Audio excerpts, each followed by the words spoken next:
एक पेड़ के नीचे एक आदमी जंगल में सो रहा था ना, वहाँ दो चार, ध्यान दीजिए, दो चार अंग्रेज चले गए। अंग्रेजों ने देखा कि वो जो पेड़ के नीचे आदमी सो रहा था ना, वो ऐसे जोर जोर से सांस ले रहा था।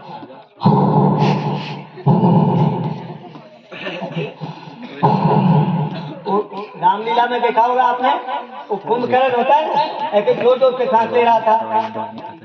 तो उसी तरह का आदमी था, मोटा तगड़ा विशाल था। तो अंग्रेज लोग उसको देखकर डर गए। उन्होंने सोचा भाई कैसा आदमी है, इतना तगड़ा आदमी होता है। तो उन्होंने विचार किया कि ये लोग क्या खाते होंगे, कैसे रहते होंगे, यहाँ का जलवायु बहुत अच्छा है, कई बातों पर विचार किया। तो उनको सबसे ज्यादा ध्यान देंगे, सबसे ज्यादा आश्चर्य ये हुआ कि ये लोग चाय नहीं पीते और हम चाय पीते हैं। तो उन्होंने कहा कि अगर इनके ऊपर शासन करना है तो इनको भी अपने जैसे बनाना होगा, नहीं तो एक आदमी 50 अंग्रेज को उठा के फेंक देगा। तो क्या करना है, तो कहा इनको भी चाय पीना सिखा दो। तो उन्होंने पानी का छींटा डाला, वो जग गया, तो चाय उबाल कर पी कर दिखाया, फिर उसको भी दिया, पीने लगा। 2-4 दिन रहा, ध्यान दो, 2-4 दिन अंग्रेज के साथ रहा, उसको पीने की आदत हो गई। घर में पत्ती लाया, उबाल उबाल कर पीता रहा, और फिर उसके बच्चे हुए, विवाह हुआ, बच्चे हुए, सब बच्चों ने चाय पीना सीख लिया। हम एक स्कूल में छोटे छोटे बच्चों वाले स्कूल में गए। मैंने कहा भाई कौन सिखाया तुमको पीना, चाय पीना कौन सिखाता है? मम्मी सिखाती। बोला हाँ। मैं कहा सुबह उठकर बच्चे बोले चाय चाय चाय, मम्मी चाय चाय चाय। तो क्या हो गया हमारे देश को पता नहीं। हम तो शायद ही जीवन में कभी चाय पिए हो। बोलो चाय छोड़ेंगे? चाय छोड़ देंगे आप? नहीं, बिल्कुल नहीं, पीते रहो, अच्छा है, कल्याण हो जाएगा तुम्हारा। जो बच्चे चाय पीते हैं वो जवान नहीं हो पाएंगे, बचपन के कीड़े पूरे हो जाएंगे, बाल सफेद हो जाएगा, कुछ नहीं कर पाओगे तुम। अगर चाहते हो जवान रहना ज्यादा दिन तो चाय पीना छोड़ दो। ऐसे मांस मछली अंडे ये सब नहीं खाना चाहिए। बैठना ही नहीं आता, एक दूसरे में लग के बैठना। हाँ, बैठना भी नहीं आता है, क्लास में बैठे तो एक दूसरे में लग के नहीं बैठे, होना नहीं चाहिए। ब्रह्मचर्य पालन करो, ब्रह्मचारी बनो, अच्छे बनो, सदाचारी बनो, मांस मछली अंडे चाय आदि छोड़ो। कम से कम इतनी बात मानेंगे। अब हमने बताया, अब 50 प्रकार की कहानियां नहीं सुनाऊंगा, क्योंकि कहते हैं अध्यापक की भाई बहुत टाइम ले लेते हैं। देखिए इसमें लिखा हुआ है सत्यमेव जयते, सत्याग प्रकाश। वैचारिक क्रांति के लिए, संपूर्ण उन्नति और वैचारिक क्रांति के लिए सत्याग प्रकाश पढ़िए। और भी पुस्तकों के नाम है, संस्कार विधि के बारे में आपको बताया। अभी एक छोटी कहानी हम सत्याग प्रकाश की सुनाई देते हैं आपको। आपके विचार परिवर्तन हो जाएंगे अगर आप सत्याग प्रकाश पढ़ेंगे। कैसे हो जाएंगे? देखो, हमने कहानी सुनाया था, इसमें कितने बच्चे हमको जानते हैं? जो पहले आए थे जानते हैं हमको, जानते हैं? चलिए हाथ नीचे कीजिए। हो सकता है आपको ना याद हो, मैंने ये कहानी सुनाया था। अरे बच्चे पत्थर मत फेंको, ऐसे करना, पत्थर लेगा। हाँ, थोड़े से बच्चे हैं, सुनेंगे। एक गुरुजी थे, उनके 2 चेले थे। गुरुजी ने कहा कि एक चेला एक पैर की सेवा करेगा, एक चेला एक पैर की सेवा करेगा।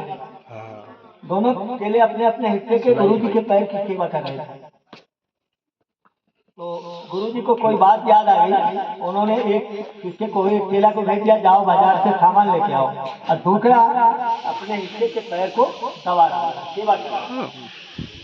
तो गुरुजी बैठे हुए थे, फिर लेट गए, और लेट करके उन्होंने ये वाला पैर तो सेवा कर रहा था ना, वो लेटे लेटे गुरुजी ने करवट बदल लिया इधर, ये वाला पैर इसके ऊपर। तो उस चेला ने पता नहीं क्या समझा, उसने एक डंडा लेके एक पैर को मार दिया।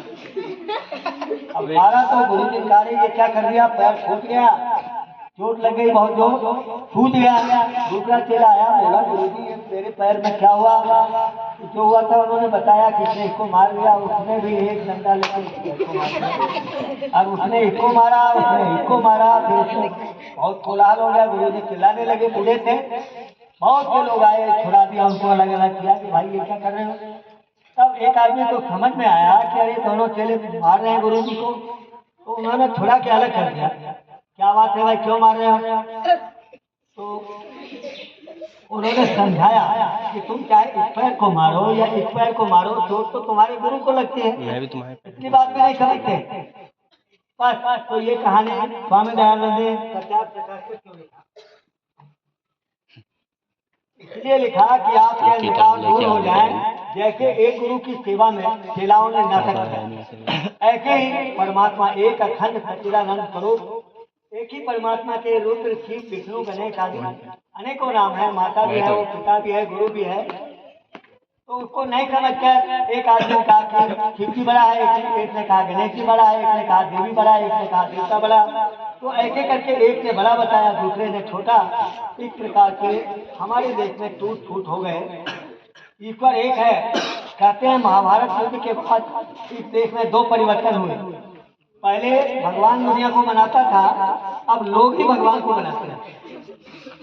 एक परिवर्तन ये हुआ, और दूसरा परिवर्तन की अब लोग भगवान को कम बनाते हैं, बनाते तो अभी भी हैं। अब कुछ लोग खुद ही भगवान परमात्मा बन गए। हमने अभी रामलीला में बाउन में बोला कि राम धर्मात्मा थे, परमात्मा नहीं। और मनुष्य भगवान तो बन सकता है, परमात्मा नहीं बन सकता। परमात्मा का अर्थ अलग होता है। तो ईश्वर के 108 नामों की व्याख्या है इस पुस्तक में, और वेदों के सत्य थे, बहुत सारी कहानियां दृष्टांत है। एक नागकटे का दृष्टांत है, आप लोग पढ़िएगा। हम पुस्तकालय में कोशिश करेंगे, एक पुस्तक दे देंगे। और अभी बताया था कि वेदों के सत्य अर्थ का प्रकाश, लोगों ने वेदों के असत्य अर्थ कर दिए थे। स्वामी दयानंद ने बताया कि वेदों में जातिवाद आदि नहीं है, गुण कर्म स्वभाव के वर्ण व्यवस्था है। ऐसे वेदों के असत्य अर्थ लोगों ने किए थे। अब ये दो बैनर हमने लाए थे, ये भी दिखाना है आपको। उसके बाद 2-4 आसन और करेंगे, फिर समाप्त। एक दो बच्चे आएंगे, इसको थोड़ा पकड़ना है। मैं पढ़ के सुनाऊंगा, आप उठ जाओ, बच्चे आ जाओ, आ जाओ, बैठे। बैठे। क्या लिखा हुआ है? बात में कुछ सिद्धांत प्राकृतिक चिकित्सा के सिद्धांत।